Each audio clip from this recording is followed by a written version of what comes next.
પહલગામમાં હુમલા અંગે નીતિન પટેલનું નિવેદન। પાકિસ્તાન પર નીતિન પટેલના પ્રહાર। ભારતમાં શાંતિ હોય ત્યારે જ હુમલા કરે છે। આખો દેશ આક્રોશમાં છે।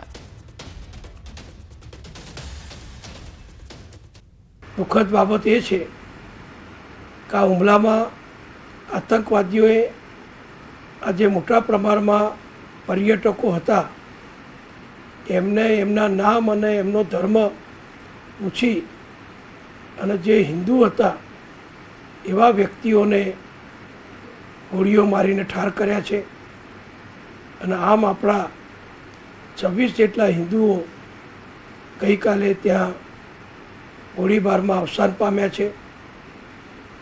પાકિસ્તાન હંમેશા સતત જ્યારે જ્યારે ભારતમાં અને કાશ્મીરમાં શાંતિ હોય નાગરિકો આનંદથી પ્રમોદથી આ વિસ્તારની મુલાકાત લેતા હોય એવા જ વખતે આવા બધા કટ્ટરવાદીઓના સહયોગથી આતંકવાદી હુમલા કરે છે।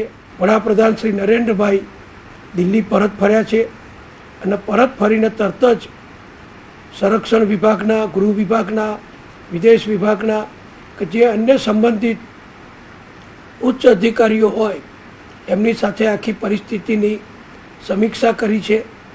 ગૃહમંત્રી શ્રી અમિતભાઈ શાહ તો ગઈકાલે ત્યાં સાંજે જ પહોંચી ગયા હતા અને આખી પરિસ્થિતિનો અત્યારે તાગ મેળવી રહ્યા છે। મંત્રી ઋષિકેશ પટેલનું નિવેદન। પહલગામ આતંકી હુમલા અંગે નિવેદન ખૂબ જ દુઃખદ આતંકી ઘટના છે। જડબાતોડ જવાબ આપવામાં આવશે। ભૂતકાળમાં પણ આતંકવાદીઓને જડબાતોડ જવાબ આપ્યો છે। ગુજરાતના 3 લોકોના મોત થયા છે, અન્ય 2 લોકો હુમલામાં ઘાયલ છે। સરકાર સતત જમ્મુ કાશ્મીર પ્રશાસનના સંપર્કમાં છે। ખૂબ જ દેશ માટે દુઃખદ આતંકી ઘટના છે, પરંતુ કેન્દ્ર સરકાર અને આદરણીય પીએમ સાહેબ પોતે પણ આ બાબતની ગંભીરતા લઈ અને તાત્કાલિક સાઉદી અરેબિયાના દોરાથી પાછા આવી અને આ બાબતની જે મિટિંગ્સ અને આના હવે પછીના લેવાના પગલાં બાબતે અમિત શાહજી પણ પહેલાં પહોંચી ગયા હતા અને અત્યારે ગુજરાતના 3 લોકોના મૃત્યુ થયા છે એવા સમાચાર છે અને સાથે 2 લોકો ઇન્જર્ડ છે।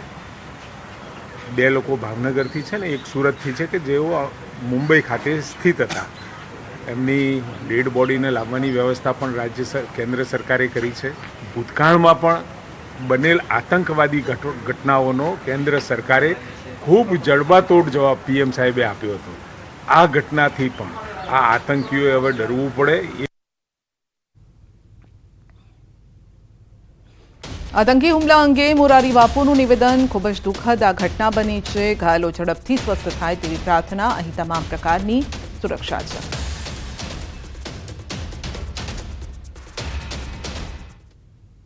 पहलगाम में जो एक दुखद घटना घटी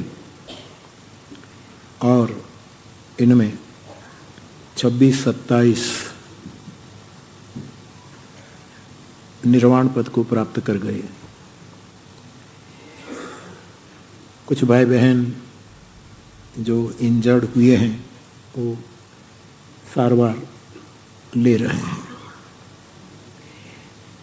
सबसे पहले तो हम सब मेरी व्यासपीठ से जुड़े हुए पूरे त्रिभुवनीय मेरे श्रोता हम इन दिवंगतों के प्रति अपनी श्रद्धांजलि समर्पित करें।